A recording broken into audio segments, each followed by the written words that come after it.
Halo teman-teman, kembali lagi dengan saya Neneng Hasanah dengan NIM 1806234 dari kelas 5D PGSD Universitas Pendidikan Indonesia Kampus Purwakarta. Di sini saya akan menyampaikan materi tentang cara menghadapi beragam karakter siswa di kelas untuk memenuhi tugas ulangan tengah semester pengelolaan kelas yang diampu oleh Bapak Aji Agus Muharam dan Ibu Mustika Ati. Selamat menyaksikan. Bagaimana nih kabar kalian semua? Semoga kalian tetap sehat ya. Di dalam masa pandemi ini, jangan lupa melakukan 3M, yaitu memakai masker, menjaga jarak, dan mencuci tangan. Kalian tetap di rumah saja ya, untuk memutuskan tali penularan COVID-19 ini. Semoga pandemi ini cepat selesai dan kita kembali ke aktivitas awal. Amin. Yuk kita simak apa saja yang akan saya sampaikan berikut ini ya. Cara menghadapi karakteristik setiap murid di dalam kelas. Tentu saja keberhasilan suatu proses belajar dilihat dari pemahaman seorang guru dalam proses pembentukan karakteristik murid. Nah, hal tersebut menjadi suatu dasar dalam proses dan strategi membentuk suatu karakter anak dalam membentuk karakteristik baru yang tentunya dalam hal yang positif. Namun kenyataannya bahwa karakteristik seorang anak di dalam kelas memiliki karakter yang berbeda-beda.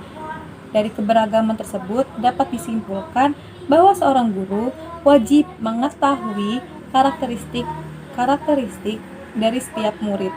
Contohnya itu dapat diketahui seperti latar belakang keluarganya itu seperti apa, terus perilaku dia sehari-hari di rumah seperti apa, cara belajar mengajarnya itu seperti apa.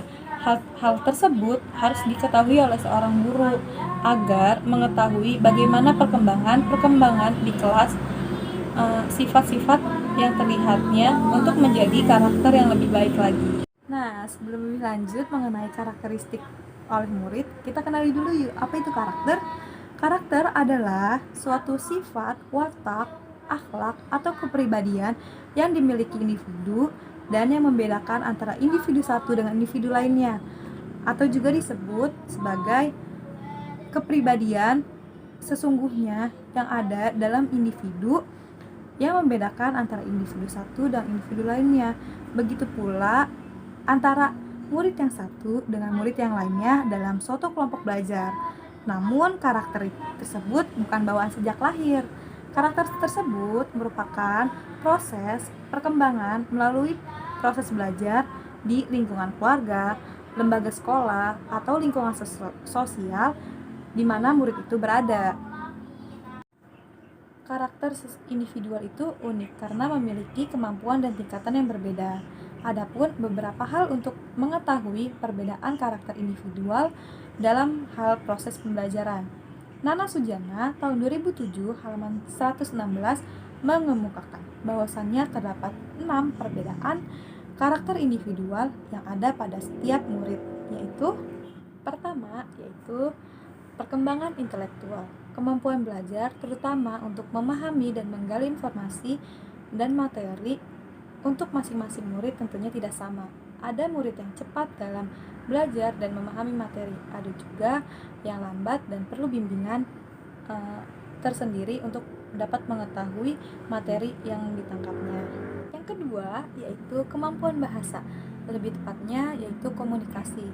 Namun di sini komunikasi ataupun berbahasa bukan hubungan interaksi antara murid dan guru saja, namun kemampuan komunikasi antara murid dengan materi pembelajaran, informasi pembelajaran, bahan ajar, media pembelajaran, serta komponen-komponen pembelajaran yang terlibat di dalamnya.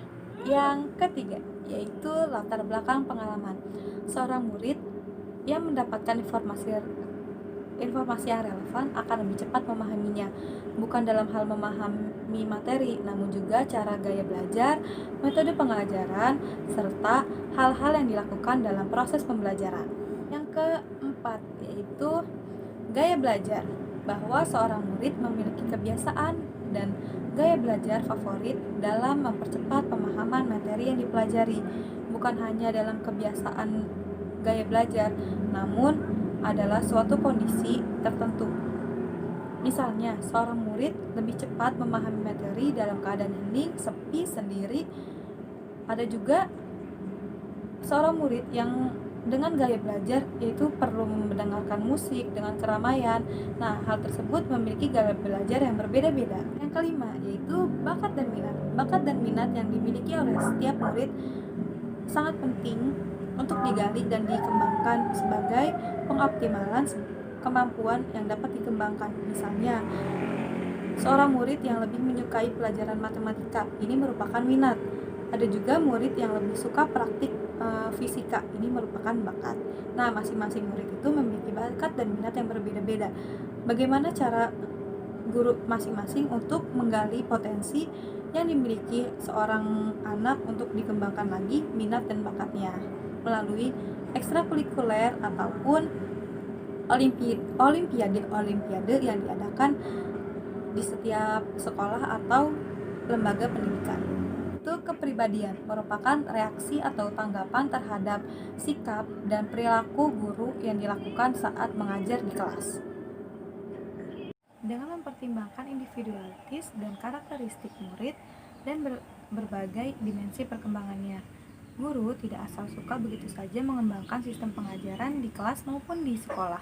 Ia dituntut untuk mengembangkan sistem pengajaran tidak menyimpang dari proses prinsip-prinsip psikologi yang ada. Kenyataan ini menjadi alasan yang kuat mengapa sistem pengajaran yang diharapkan oleh guru untuk mencapai tujuan pembelajaran membantu memfasilitasi murid agar mencapai tujuan pembelajaran dan pengajaran itu dikemas secara menarik dan bermakna bagi murid. Sebagai guru yang profesional, guru harus memahami betul karakteristik setiap murid di dalam kelasnya, karena perbedaan karakteristik antara individu satu dengan individu lainnya.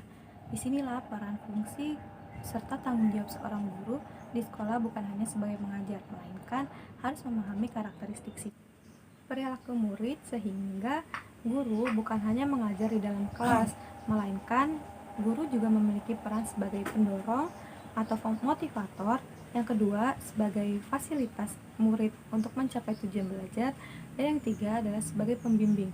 Nah, dari itu semua ada faktor-faktor yang mempengaruhi keberhasilan guru dalam mengajar di kelas.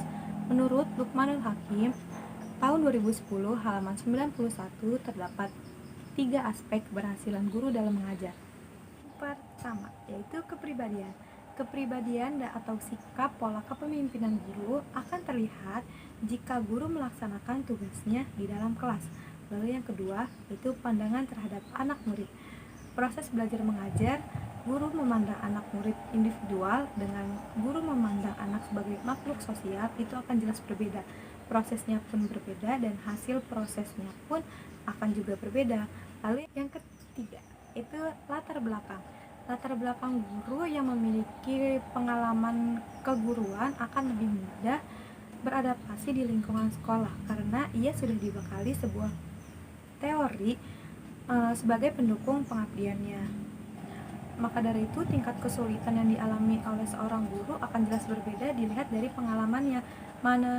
Mana guru yang memiliki latar belakang pendidikan dengan mana guru yang memiliki yang bukan memiliki latar belakang kependidikan, itu jelas yang berbeda ya dari segi pengalaman, nah cara menghadapi siswa ataupun nantinya untuk menyampaikan materi pembelajaran di kelas. Karena di dalam pendidikan seorang mahasiswa itu sudah dibekali untuk mempersiapkan bagaimana nantinya ia akan mengajar di dalam kelas. Upaya memahami karakter murid, guru harus memiliki sifat, keterampilan, dan kemampuan tertentu sebagai faktor-faktor pendorong keberhasilan. Nah, maka dari itu guru harus memiliki faktor-faktor pendorong keberhasilan tersebut. Apa aja sih itu?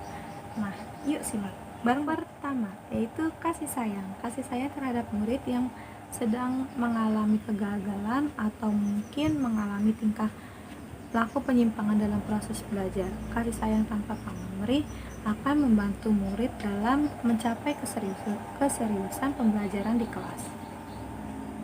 Kedua, yaitu tanggung tanggung jawab. Kesadaran seorang guru untuk membantu perkembangan murid merupakan salah satu tugas yang sangat penting untuk mengembangkan perkembangan murid yang optimal. Maka dari itu, guru menyadari bahwa guru membantu murid agar dapat mengatasi masa kesulitan yang dialami untuk mencapai perkembangan yang optimal. Kedua, yaitu tanggung jawab. Kesadaran seorang guru untuk membantu perkembangan murid merupakan salah satu tugas yang sangat penting untuk mengembangkan perkembangan murid yang optimal. Maka dari itu, guru menyadari bahwa guru membantu murid agar dapat mengatasi masa kesulitan yang dialami untuk mencapai perkembangan yang optimal. Ketiga, yaitu kesabaran. Bahwa memahami karakteristik siswa memerlukan waktu yang relatif panjang dan ketekunan.